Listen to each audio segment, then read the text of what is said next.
Soy Lorena Giraldo Alfonso, soy residente de segundo año de pediatría. Hoy vamos a hablar acerca del cerebro adolescente, una ventana de riesgo y oportunidad. Los objetivos de esta charla son identificar los cambios neurobiológicos del adolescente desde lo estructural y desde lo funcional. También comprender cómo esos cambios en la adolescencia nos van a explicar las conductas que tienen propias de ellos y determinar cuáles son los factores que durante la adolescencia nos van a generar conductas de riesgo.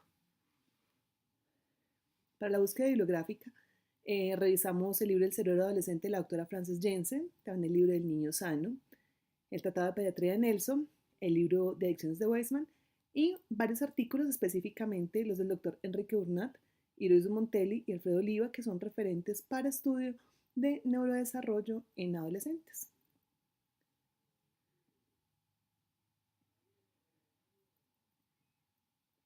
Siempre hemos tenido la concepción de que el adolescente es un mar de hormonas, que es rebelde porque sí, que se opone a cualquier tipo de norma y que solo genera problemas.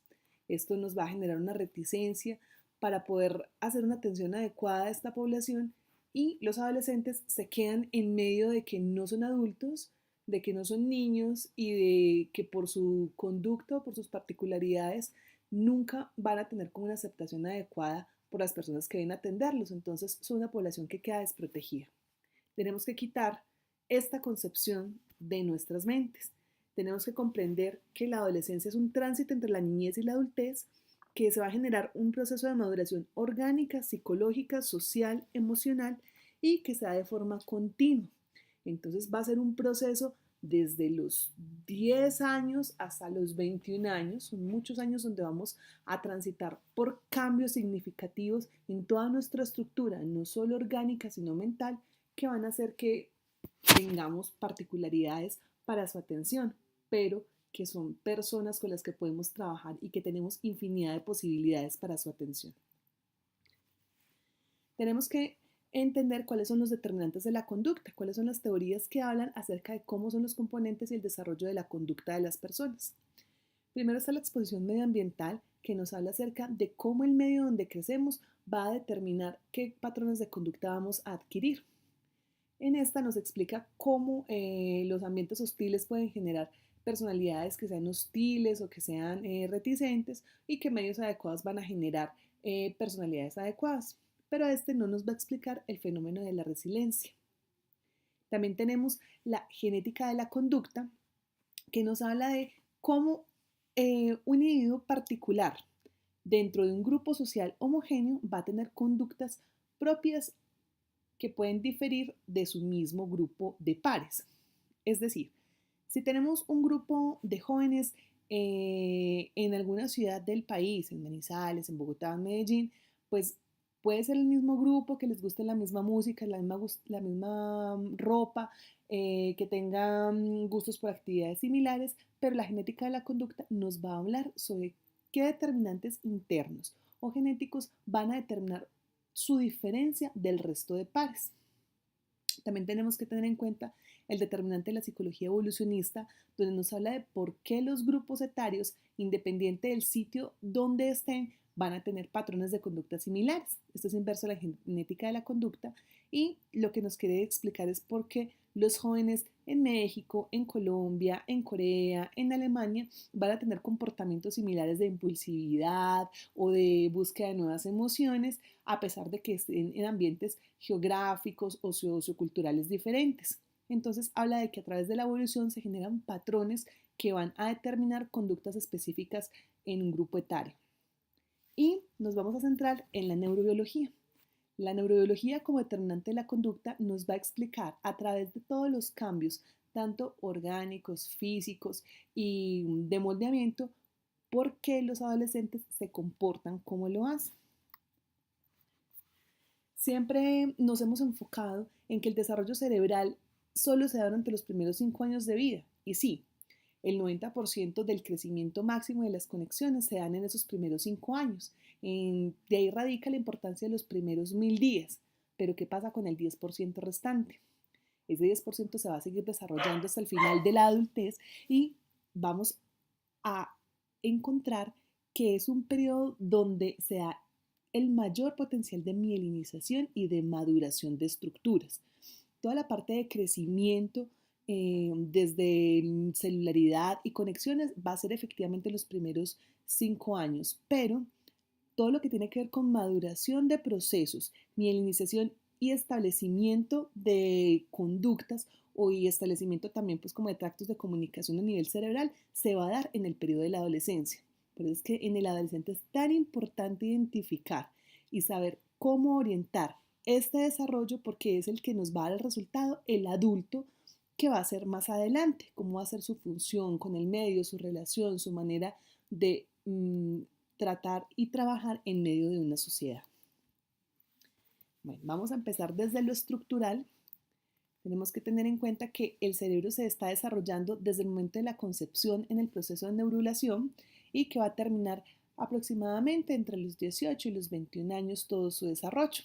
Encontramos que durante los primeros meses va a ser la etapa donde más conexiones y que va a ser más crítica en la formación, tanto por la presencia de la neurogénesis, el máximo crecimiento cerebral que se va a dar entre los 20 y las 24 semanas de gestación, la etapa de la sinaptogénesis que la vamos a encontrar entre las 20 semanas y los primeros 6 meses de vida, y las etapas de migración neuronal y la primera poda neuronal que la vamos a encontrar durante los primeros meses de vida. Hasta los primeros 6 meses de vida vamos a encontrar esta primera poda de todo ese proceso de neurogénesis dado. Siempre nos quedamos ahí, pero no recordamos que la etapa de mielinización, que es el de la estructura y el fortalecimiento de todas las interconexiones cerebrales, se va a dar desde la concepción, pero que va a terminar hasta el final de la adolescencia. Además de los procesos de arborización axonal y dendrítica, además que se van a empezar a dar los procesos de eliminación competitiva y se va a generar la segunda poda neuronal, que es la que ya va a establecer cuáles son las conexiones fuertes que van a fortalecerse, por decirlo de alguna manera, y cuáles son las conexiones que no estamos utilizando, que están gastando energía. Entonces, durante la primera etapa durante la primera infancia es muy importante todo este proceso de neurodesarrollo porque es todo el establecimiento de conexiones y redes, pero durante la adolescencia también tiene una vital importancia este proceso de segunda poda porque es la optimización de todos estos recursos y el mejoramiento de las líneas de comunicación a nivel cerebral. Pero este proceso no se da de forma lineal. Existe algo que es la asincronía en el desarrollo cerebral. ¿Eso qué quiere decir? Que las diferentes áreas del cerebro maduran a diferentes tiempos. No hay una maduración de todos los lóbulos o de todas las áreas o de todas las zonas o de sustancias al mismo tiempo. Vamos a ver que desde el proceso de neurulación y la migración celular, más o menos hasta el nacimiento, de ahí va a ser todo muy parejo, pero de en adelante hasta el final de la adolescencia vamos a ver que va a haber primero un desarrollo de toda la corteza sensoromotriz. Por eso es que durante la primera etapa se da acerca del conocimiento, de las sensaciones, de explorar el mundo. Entonces esa va a ser la primera área cerebral en el desarrollarse, tanto en su etapa de aumento de conexiones cerebrales hasta su mielinización que va a terminar aproximadamente sobre los 5 años, cuando ya estamos estableciendo una etapa escolar. La segunda área en madurar va a ser la corteza parietal y temporal de asociación. Ahí es cuando empezamos a hacer las operaciones concretas, cuando todo lo que descubrimos a través del sensorio se va a empezar a integrar en estos dos tipos de cortezas. Vamos a tener un pico máximo de desarrollo sobre los 10 años y va a terminar aproximadamente sobre los 10 años, cuando el proceso de funciones complejas se empieza a establecer. O sea, cuando ya pasamos de un pensamiento concreto y se empieza a establecer el pensamiento abstracto. Lo último que vamos a madurar es la corteza prefrontal, todo lo que tiene que ver con las áreas ejecutivas, de asociación, de planeación, va a ser lo último que se va a formar. Efectivamente, hay una maduración que inicia desde la primera infancia, pero que va a tener un pico cercano a los 7 años y que va a terminar todo ese proceso de mielinización incluso casi entre los 18 y los 20 años. Entonces, por eso todos los procesos de sensaciones, asociaciones, los vamos a tener desde muy temprano, pero todo lo que tiene que ver con el autocontrol, con las funciones superiores y con la asociación y desarrollo de la personalidad se va a dar de forma tardía durante la adolescencia, porque va a ser el momento donde esta sincronía que se da entre las diferentes áreas se va a integrar y nos va a generar un proceso de maduración cerebral completo. Otro concepto que tenemos que tener claro es el de la plasticidad cerebral.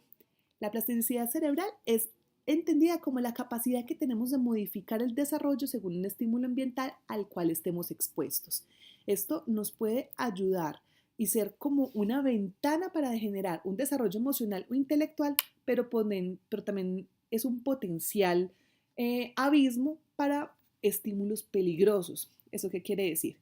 Que si desarrollamos la plasticidad cerebral de forma adecuada, podemos que cualquier área cerebral ejecute cualquier acción que necesitemos y vamos a tener al frente a un individuo que va a tener capacidad de desarrollar lo que se proponga. Pero esa misma capacidad de desarrollar lo que se proponga, si está expuesto a estímulos o ambientes inadecuados, va a generar que sea capaz de que se proponga cometer actos delictivos, hacer actos que sean en contra de su integridad física y de las demás. Entonces, la plasticidad cerebral es una de esas características que son vitales en el desarrollo neuronal y cerebral, pero que puede ser un arma de doble filo si no lo trabajamos de una forma adecuada. Entonces, ¿qué podemos concluir de todo esto? Ya sabemos que el cerebro tiene una sincronía en su desarrollo, pero la sincronía no quiere decir desorden. Entonces, entendemos que el proceso de maduración cerebral se va a ejercer desde la base cerebral, desde todas las estructuras que son basales, todo lo que son núcleos de la base, sistema límbico, de la base hacia superior y de posterior, todo lo que son cortezas sensoromotores.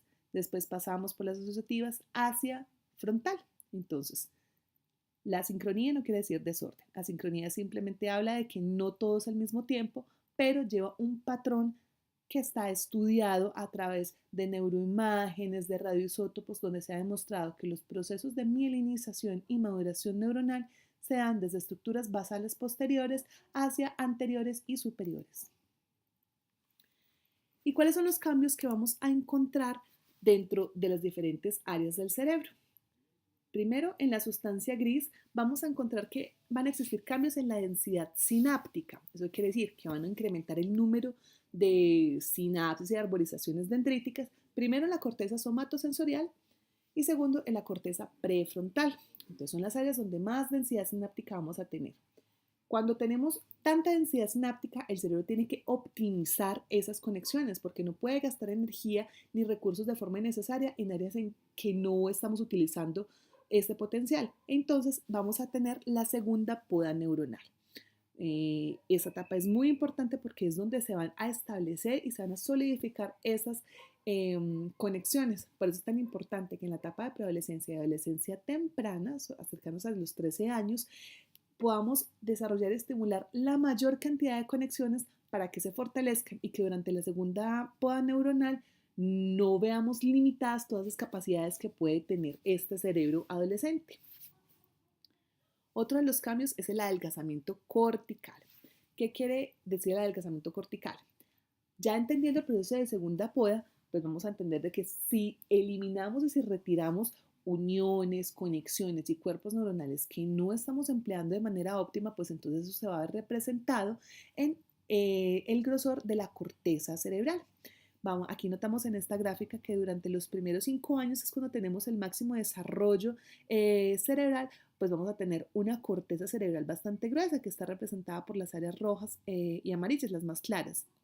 Pero a medida que va pasando el tiempo y se van dando los procesos de poda, de eliminación selectiva y de mielinización, va a haber un adelgazamiento progresivo y si lo notamos, pues va a ser por áreas, primero en las áreas de asociación, en las áreas terminales y por último, pues va a terminar con las cortezas prefrontales. Entonces vamos a encontrar de un cerebro que tiene un gran volumen de materia gris a un cerebro al finalizar de la adolescencia que tiene menos materia gris, pero que tenga menos corteza cerebral no quiere decir que se pierdan capacidades. Lo que pasa es que se especializa y se potencializan más las que quedan. ¿Y qué cambios vamos a tener en la sustancia blanca? En la sustancia blanca vamos a tener un aumento del volumen por la mielinización. La mielinización tanto es por el recubrimiento de los axones y por aumento del diámetro de estos en el proceso de mielinización. Esta mielinización lo que nos va a generar es una mejora en la eficiencia en la conducción neuronal y en la integración de áreas. Primero va a haber una integración de las neuronas intraárea, o sea, en las neuronas que son de una corteza en específico, la somatosensorial, la asociativa, y después se van a generar las conexiones interáreas, cómo se va a conectar la corteza motora con la corteza sensoromotriz y se van dando la especialización de cada área y de cada uno de los segmentos. También vamos a tener cambios en las estructuras subcorticales, principalmente en los núcleos basales, en el accumbens, caudado, putamen, globo pálido, los núcleos subtalámicos de la sustancia negra, y que son los núcleos encargados de la mediación del movimiento, de la atención y de los estados afectivos. Como recordamos, el cerebro va a madurar desde estructuras basales, o sea, de estos núcleos hacia superior. Entonces vamos a tener primero un proceso de mielinización de todos estos núcleos, por eso vamos a encontrar que el adolescente es más sensible, es más reactivo a los cambios ambientales y vamos a tener una mayor injerencia de todas las vías glutaminérgicas y GABAérgicas, teniendo en cuenta de los estímulos que generan cada uno de esos neurotransmisores, tanto como son excitatorios o inhibitorios. La amígdala es una de las áreas que tiene mayores cambios, es la que se relaciona con la emoción y con los estados de concentración y tiene circuitos que están implicados con los estados de miedo y vigilancia. Es todo lo que nos va a ayudar a la supervivencia. Durante la adolescencia, si recordamos por filogenia, pues ya estamos en una etapa apta para poder vivir por nosotros solos y necesitamos que estos circuitos se desarrollen para poder garantizar de que nosotros sobrevivamos y que logremos tener éxito como especie. La amígdala es una estructura que tiene receptores hormonales androgénicos específicos, entonces se ha visto que en los varones va a haber un mayor desarrollo de esta estructura, a diferencia de las mujeres. El hipocampo también es una de las estructuras que vamos a tener desarrollo durante la etapa de la adolescencia y que tiene gran importancia y está muy relacionado con el desarrollo del lenguaje y la memoria. En este está involucrado todo lo que tiene que ver con el almacenamiento y la recuperación. Y por eso también es importante su conexión, tanto como estructura basal de memoria a largo plazo y la conexión que vaya a generar con las áreas prefrontales que nos va a generar la memoria de trabajo. Esta área tiene receptores hormonales estrogénicos. Entonces, en este caso, el hipocampo vamos a verlo mayor desarrollado en las mujeres que en los hombres. Esta representación puede ser un poquito confusa. Está explicado cómo funcionan las áreas de asociación sensoromotriz, la corteza prefrontal, los núcleos de la base y cómo se relacionan a través de las vías excitatorias por glutamato y de las vías inhibitorias a través del GABA, cómo es el desarrollo tanto de los circuitos de aprendizaje como los de circuitos de recompensa. Entonces, vamos a encontrar dos áreas muy importantes. Primero, la corteza sensoromotriz, la segunda, la corteza prefrontal y el tálamo como una de las unidades que va a ser mediadora entre ambas estructuras. Tengamos en cuenta que cuando tenemos un estímulo que nos va a generar algo en la emocionalidad, pues siempre va a actuar la amígdala en él. Si vemos en esta gráfica, la amígdala o la mayoría de estructuras tienen vías que son glutaminérgicas y se relacionan con áreas excitatorias. Vamos a tener que todo lo que nos genere una sensación se va a conectar con la parte del hipocampo, o sea, va a tener un desarrollo con memoria. Se va a conectar a sí mismo con el área de la amígdala, que es lo que nos va a generar más la sensación, el estado de alerta o de hipervigilancia. El tálamo, que es como la central repetidora. El núcleo estriado, que es la única vía que vamos a tener inhibitoria, que es glutaminérgica, que nos va a decir el estímulo es adecuado o el estímulo es inadecuado y vamos a parar o a proseguir con una acción. Y por último, la corteza prefrontal, que es lo que nos va a asociar todos los estímulos de las sensaciones, todos los estímulos desde lo emocional y desde la memoria y los va a integrar para poder generar una respuesta. Una de las vías más importantes es la córtico-estriatal talámico cortical. Este es un circuito que es muy importante y tiene que ver con el aprendizaje, con la memoria por circuitos de recompensa. Entonces, tenemos que tener en cuenta que el cerebro va a madurar desde posterior y basal. O sea que lo primero que vamos a tener maduro va a ser toda el área inferior, amígdala, hipotálamo, hipocampo. Después va a haber una maduración de la corteza sensoromotriz y vamos a tener que el circuito se va a desarrollar de forma madura en esta área. Entonces vamos a tener que todo lo que nos genere sensación agradable va a estar estimulado, va a ir a través de la amígdala y el hipocampo y se va a perpetuar. Lo último que vamos a madurar es la corteza prefrontal. Entonces, esta corteza, que es la integración, es la última que va a entrar en la ecuación. Por eso es que los adolescentes parece que fueran muy impulsivos, pero es porque la maduración primero se da en esas áreas posteriores e inferiores y que después de mucho tiempo cayeran en cuenta de las cosas, o sea, cuando se genera una maduración de la corteza prefrontal. ¿Esto qué nos puede generar? Puede tener problemas más adelante, como lo vamos a ver, con adicciones o con problemas que generen alteraciones en el patrón de recompensa. Algo que también es muy importante es el dimorfismo cerebral. ¿Qué nos quiere decir el dimorfismo cerebral?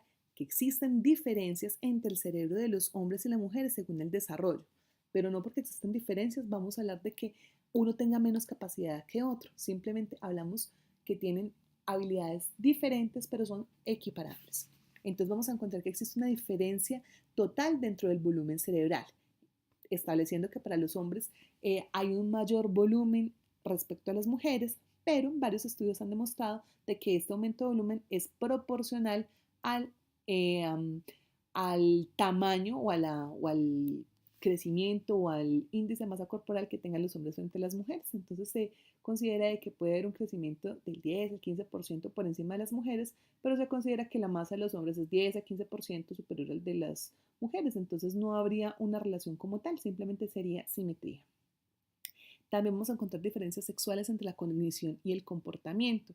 Entonces, vamos a tener en cuenta que las mujeres son mucho más susceptibles al estrés por este mayor desarrollo hipocampal y los hombres son más abocados a tener accidentes, a de pronto tener conductas antisociales, porque recordemos que tienen un mayor desarrollo de la amígdala. Entonces, si no hay una adecuada conexión o si hay estímulos inadecuados, puede predominar un estímulo frente al otro y generar estas conductas.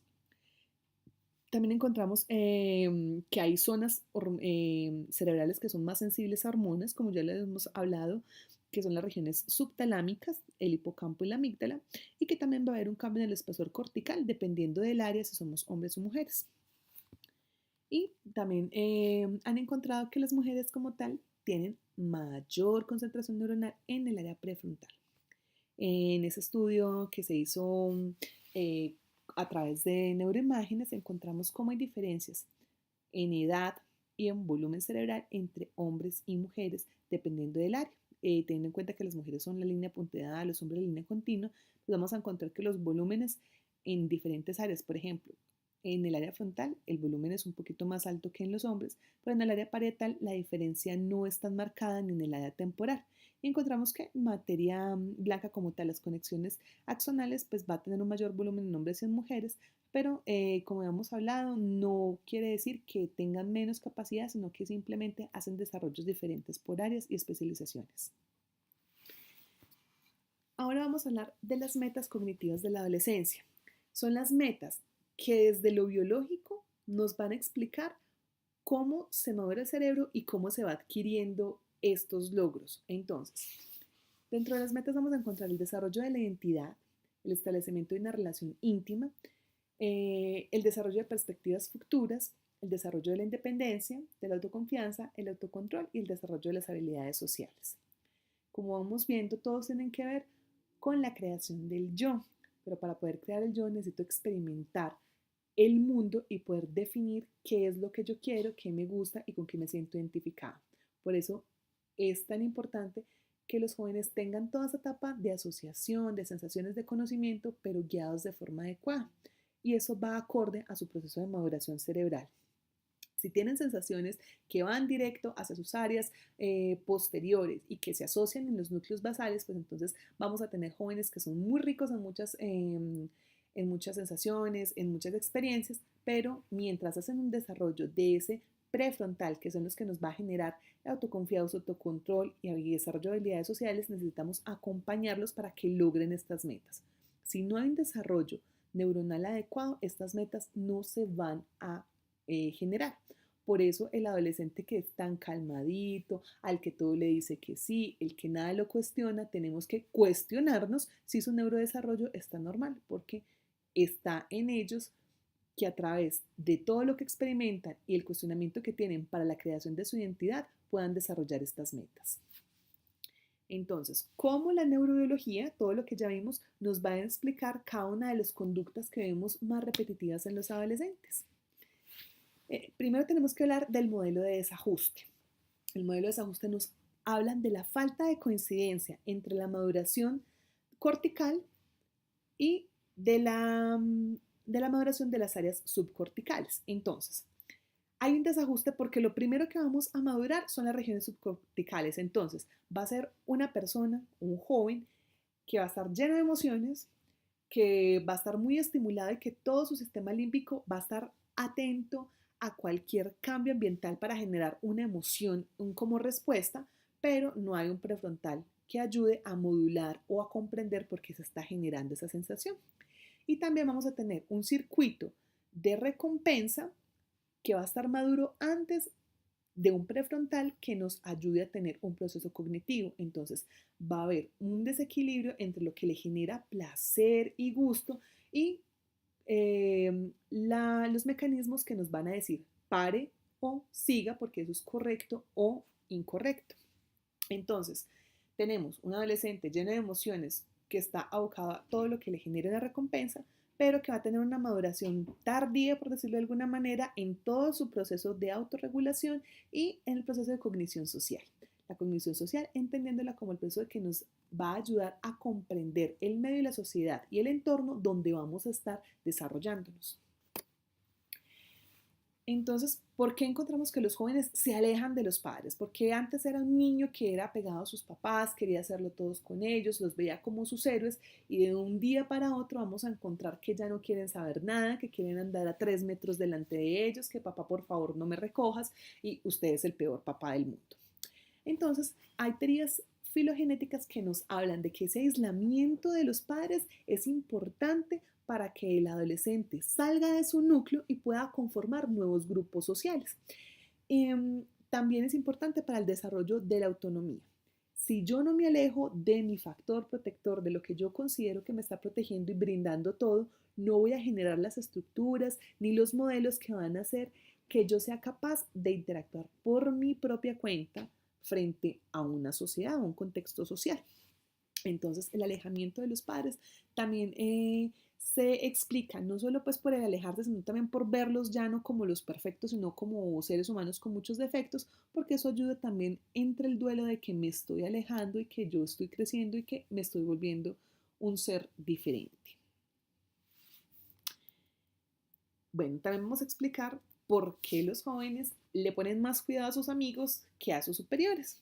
Porque un momento que deja de ser el profesor, los papás, un adulto deja de ser su referente, su modelo, su héroe, a tener mayor importancia su compañero, su amigo, el par que tiene cerca. Entonces, vamos a encontrar que si recordamos ahí un mayor desarrollo de toda la parte límbica, entonces hay una mayor sensibilidad a la presencia y evaluación de los pares. Todo lo que piensen de mí, una persona que me está evaluando, mi grupo de amigos, me voy a sentir mucho más sensible y voy a estar mucho más abocado a poder encajar dentro del grupo de pares al que quiero pertenecer. Y este contexto afectivo y de recompensa, o sea, si a mí me aceptan, se me miran bien, me hacen un comentario positivo, pues voy a estimular los circuitos de recompensa. Entonces, va a hacer que entre mejor me sienta con mi grupo de pares, mis pares mejor me acepten y yo tenga una mejor afectividad con ellos, va a impactar en la toma de decisiones. Se han realizado estudios donde se han puesto adolescentes dentro de un grupo de amigos y después se saca a ellos y se les pone se les da una posibilidad donde ellos pueden tomar diferentes alternativas. Por ejemplo, si yo te doy una situación donde te digo puedes consumir o no licor, ¿tú qué crees que es lo correcto? Cuando están en el grupo de amigos para poder impresionar y mejorar, tienden a tener decisiones que sean más llamativas para tener aceptación en el grupo. Pero cuando sacamos al adolescente de ese grupo, ellos son capaces de pensar diferente y de decir si la conducta está bien o mal cuando están por aparte. Entonces, la importancia de los pares es muy importante porque si tiene un grupo adecuado de pares va a ayudar a que todas esas decisiones que vaya a tomar sean unas decisiones mejor elaboradas, que sean más apropiadas para la situación en la que se está presentando, y eso también va a ayudar al desarrollo de su identidad. Cuando ellos logran ubicarse y encontrarse durante un grupo de pares que tiene afinidades tanto en su manera de pensar, de relacionarse o de verse, pues entonces va a hacer que se fortalezcan todos sus circuitos de identidad en el adolescente. También vamos a encontrar que va a haber una mayor respuesta de la amígdala ante los rostros. Entonces, todos los rostros que yo sienta similares al mío, que generen la misma sonrisa, que generen las mismas posturas, entonces yo me voy a sentir mucho más cercano a ese grupo. Entonces, va a ser más importante lo que piense el par y cómo yo me sienta con el par, de lo que lo va a hacer con alguien que no me va a comprender o que tiene una actitud y una postura diferente a la mía. Vamos a encontrar que hay una mayor respuesta del núcleo estriado frente a los estímulos y nos va a generar una activación de los circuitos de recompensa. La impulsividad, entendida esta como la conducta que está orientada a obtener una recompensa y que está guiada por una evaluación limitada de la situación, es lo que vamos a conocer como la cognición en caliente, el tomar decisiones sin meditar muy bien en cuáles son las consecuencias que van a tener. Esa se explica por la falta de integración y de conducción en la corteza prefrontal. Entonces, tenemos un cerebro que está madurando mucho más rápido todo su sistema límbico, que es el de sensaciones, está madurando todos los circuitos que tienen que ver con la recompensa. Entonces, si me llega un estímulo sensorial y sé que me va a hacer sentir mejor y va a mejorar o va a optimizar todas estas vías glutaminérgicas excitatorias, entonces va a hacer que yo tome decisiones impulsivas sin pasarlas por una corteza prefrontal que no está madura, que es la que me va a indicar si esa decisión es adecuada o no, si tiene consecuencias o no. Entonces, la impulsividad es esperable dentro de la adolescencia por esta falta de integración entre áreas y por esta asimetría o asincronía en el desarrollo neuronal. Los cambios de ánimo, pues entonces también van a tener una explicación neurobiológica, ya que el cerebro va a estar mucho más sensible en el circuito mesolímbico ante cualquier estímulo externo. Entonces, cualquier cosa que yo sienta que me está atacando mi forma de pensar, en la que yo esté en desacuerdo o que yo sienta que me hiera, pues entonces voy a estar mucho más susceptible y mucho más reactivo. No es que los adolescentes cambien de humor de un momento a otro, lo que pasa es que las sensaciones entran completas, pero no hay nadie que medie entre esa sensación y entre la respuesta límbica que se genera, y pareciera que migraran o ciclaran rápidamente de ánimo. Pero lo que pasa es que hay una disociación entre lo que yo siento y en lo que yo debería responder de una forma modulada y calmada. Esos circuitos no se desarrollan sino hasta el final de la adolescencia, cuando hay un desarrollo adecuado de la corteza prefrontal. Ahora, hablando de las conductas temerarias y las búsquedas de emociones, tiene que ver mucho también con la impulsividad, y en este van a estar mediando los circuitos de recompensa. Lo mismo, como hay una falta de integración en el circuito importante que hemos hablado, que es el córtico estriado tálamo cortical, entonces vamos a hacer que no haya nadie que nos medie ni que nos diga eso está bien hecho, o eso está mal hecho, o eso te va a generar un riesgo, o eso va a generarte un crecimiento, sino que está todo lo del estímulo sensorial y todas las vías glutaminérgicas van a estar libres, porque no hay ningún estímulo GABAérgico, porque es el último que va a madurar. Entonces va a hacer que los adolescentes tengan mucha más predisposición a buscar placer a través de la realización de una acción. Entonces, si realizar deportes extremos o tratar de violar normas impuestas por adultos que ellos no comprendan, entonces eso les va a hacer sentir mejores sensaciones y va a hacer que ellos tengan este tipo de conductas. Ahora, una parte muy importante es porque los adolescentes son mucho más susceptibles a las adicciones. Esto está explicado a través de la neurobiología para lo que se llama el secuestro dopaminérgico, y en ella están involucrados los circuitos de motivación y recompensa. En esa parte está todo lo que tiene que ver con la experimentación del mundo, con las sensaciones, con la presión o la sensación que tengo del grupo de pares, y debe existir un equilibrio entre lo inhibitorio y entre lo excitatorio. Pero recordemos que ese cerebro está madurando primero lo base, no hay nadie que nos pare, no hay nadie que integre, no hay nadie que proyecte, que haga prospección, que es la labor de la corteza prefrontal. Entonces, estos circuitos vamos a ver que está Esta última parte, que es todo lo sensoromotriz y todo lo de el circuito de recompensa, va a estar primero maduro antes de una integración. Entonces, si tenemos a un adolescente que está expuesto desde muy temprano a condiciones, situaciones o sustancias que le generen una adicción, pues va a tener todo este circuito maduro diciéndole, sígalo haciendo. Y cuando ya logre tener una maduración de las áreas prefrontales del estriado, que es el que nos va a generar el estímulo GABAérgico, pues entonces ya esto está tan establecido y tan fortalecido que no importa cómo se desarrolle esto. Estos sistemas se bloquean y no nos van a generar ninguna prospección ni van a generar en el joven esa asociación y esa integración con las funciones ejecutivas superiores. Entonces, es un área muy crítica. Cuando un joven menor de 20 años se expone a conductas de riesgo, tanto el uso de drogas como actividades de ludopatía o de exposición indebida a otras actividades que puedan generar adicción, pues entonces vamos a tener un circuito de recompensa totalmente ávido por estimulación, pero no hay nadie que nos controle la respuesta inhibitoria y de frene que eso no está bien hecho, frene que eso le va a generar una consecuencia o un daño futuro. Entonces es la forma en la que los adolescentes pueden tener más susceptibilidades a quedar en estados de adicción.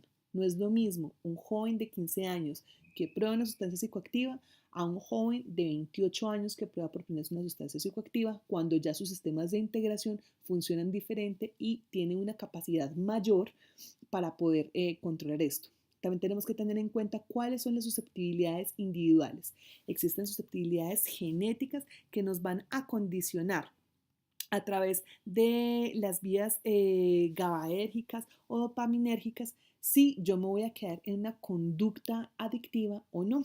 Entonces, como no tengo manera de saber si yo tengo un circuito o tengo una susceptibilidad genética a tener adicciones y empiezo a tener exposición a sustancias o conductas de riesgo de forma muy temprana, no voy a tener una corteza prefrontal que medie esa predisposición y va a ser que tengamos una mayor susceptibilidad en los adolescentes de tener más conductas adictivas. Bueno, ¿y cómo es el desarrollo de la ética y la moral en el adolescente? El doctor Antonio Damasio tiene la teoría de los marcadores somáticos. ¿Esto qué quiere decir? Es que durante la primera infancia vamos a tener una exposición a todas las circunstancias que se nos generan en el medio. Vamos a ver cómo nuestros adultos, nuestros padres, cuidadores, abuelos, van a verse enfrentados a situaciones cotidianas y cómo va a ser su respuesta.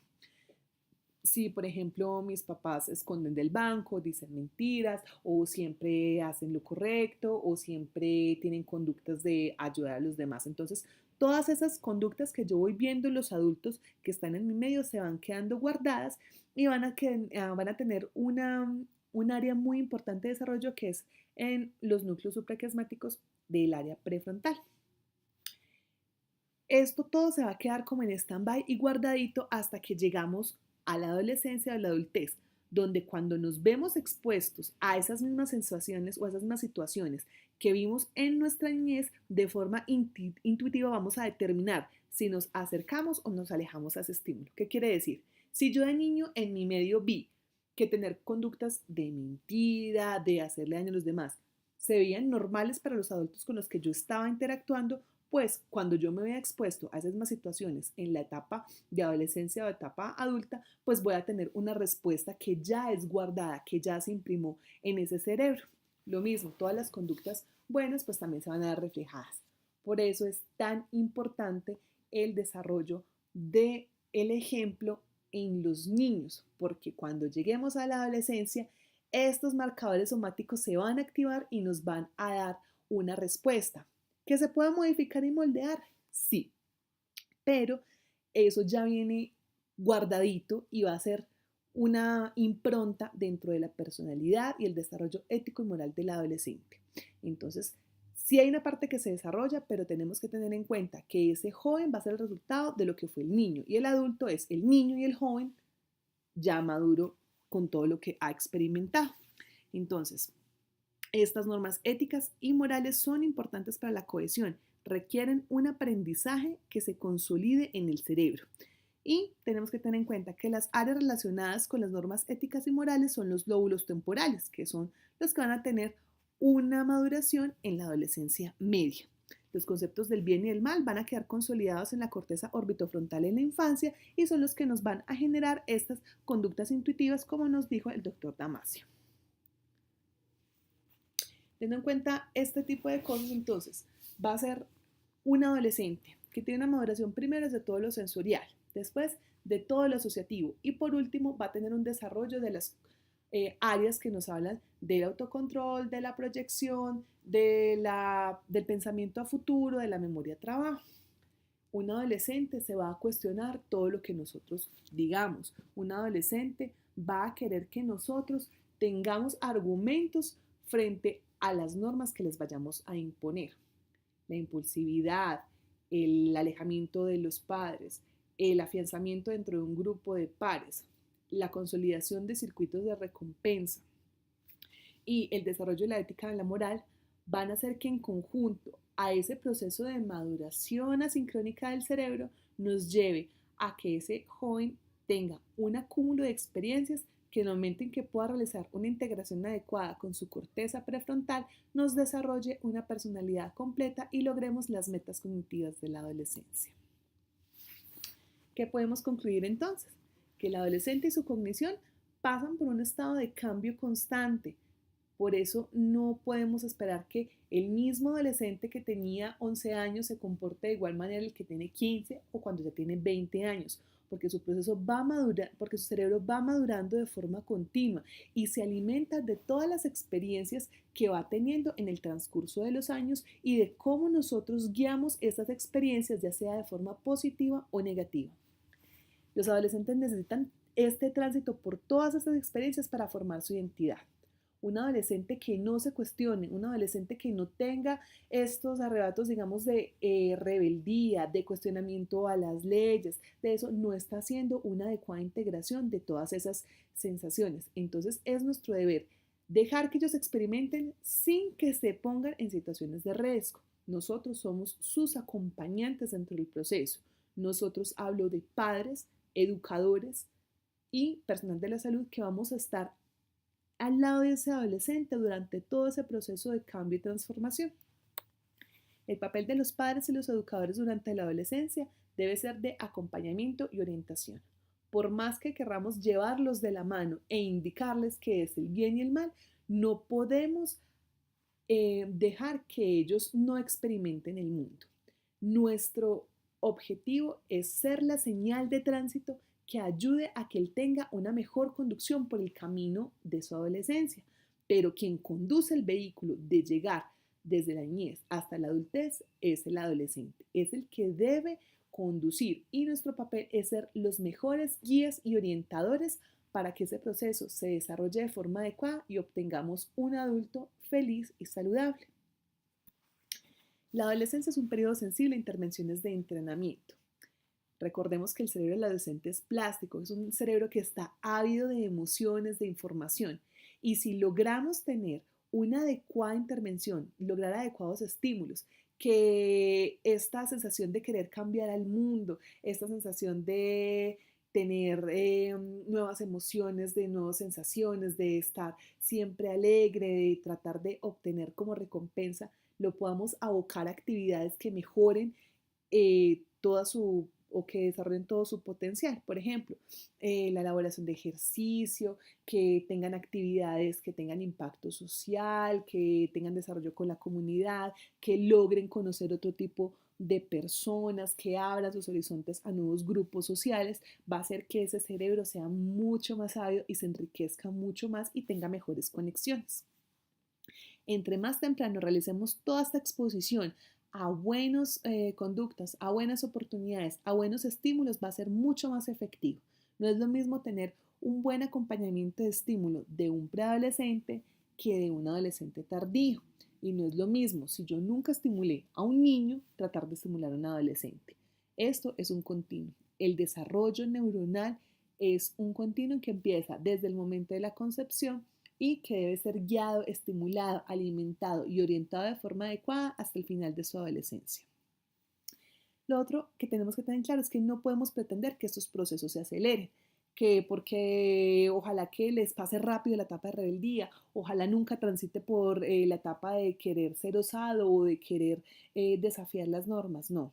Todas las etapas deben de hacerse de una forma adecuada porque esto nos habla de que el neurodesarrollo se está dando de forma adecuada, que su proceso de migración, poda neuronal y su proceso de mielinización se están dando de manera efectiva y adecuada en los tiempos que deben hacerse. Cuando se aceleran o se atrasan mucho esos procesos, nos está hablando de disfunciones como tal en el desarrollo. Las intervenciones tienen que ir dirigidas a mejorar las habilidades cognitivas. En ellos es importante que experimenten, pero tenemos que ayudar en el establecimiento de horarios y en la creación de hábitos y rutinas que le van a ayudar en su etapa adulta. No podemos dejar que ellos hagan porque es que el adolescente es así, porque como el adolescente me va a hablar diferente o todo me lo va a cuestionar, entonces qué pereza pelear con él y no le impongo límites o no le impongo unas rutinas adecuadas para su desarrollo. Entonces ese adolescente se nos va a perder en medio de ese mar de estímulos, de ese mar de cambios que tiene. Entonces es importante que ellos experimenten, pero con el establecimiento de reglas claras que ayuden a su normal desarrollo. La educación debe ir orientada hacia la empatía.